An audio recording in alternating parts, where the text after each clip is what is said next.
Assalamualaikum warahmatullahi wabarakatuh and good luck to all of us. My name is Herman Suherman from Doctoral Program of Law at the Islamic University of Bandung.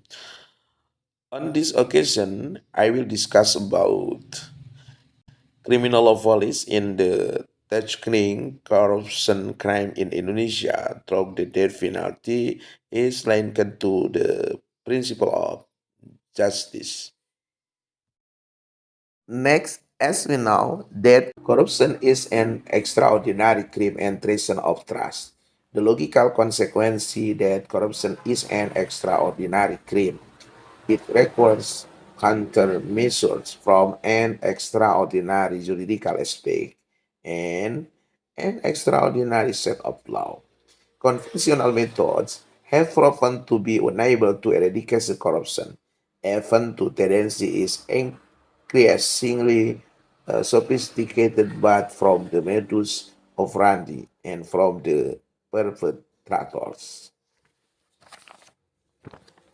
Corruption has become a complex phenomenon in Indonesia that often involves government, legislative, and judicial official members, bankir conglomerate, and also corporations that misappropriate state finance.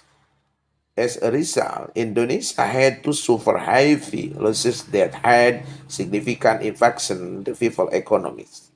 Reality show that the value of the state losses is much more comparable to the money that has been successfully returned to the state. This claim must, however, be taken seriously because it has become a national and international problem. One of them is through criminal law police, that is the death penalty as formulated in Law of the Republic of Indonesia number 31 of 1999, Junto Law of the Republic of Indonesia number 20 of 2001 concerning the eradication of corruption crime. However, the implementation of the death penalty against corruptors is still stiff. On that basis, then I do resist. This research is a normative juridical research with a starting point from Article 2, Paragraph 2 of the Corruption Law. The approach in this study is through a statute approach, case approach, conceptual approach. This research uses secondary legal materials with data collection method used in literature studies. From the result of the study, various reasons were found that made the application of the death penalty to perpetrators of corruption in Indonesia. Therefore, through criminal law policy, it is necessary to reform the law. The legal reform through a collaborative approach. It is based on the facts that law enforcement is a system that complements each other.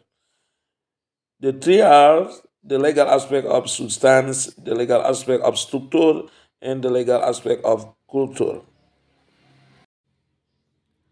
There is one model of renewal that can be implemented to overcome the crime of corruption, namely first improvement to legal institutions. Here, there must be a strengthening of the authority and strengthening of the professionalism of the official who fill the legal institution. The police, prosecutor, and the anti-corruption committee must be able to synergize and have a unified legal opinion on corruption case. The most overtake and ego sectoral in the eradication of corruption must be eliminated. The main thing is to realize a framework and unified view on corruption case. Second, improvement in the legislation in the sense of re-evaluation, reorientation, and reformulation of the applicability of the law on corruption, both the formulation of acts and the sanction system, especially related to the death penalty.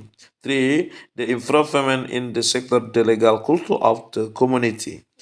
We test their models of legal reform, the prevention of corruption crime, track the death penalty sanction that meet the sense of justice is expected to be realized.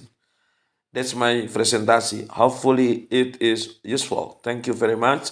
Assalamualaikum warahmatullahi wabarakatuh.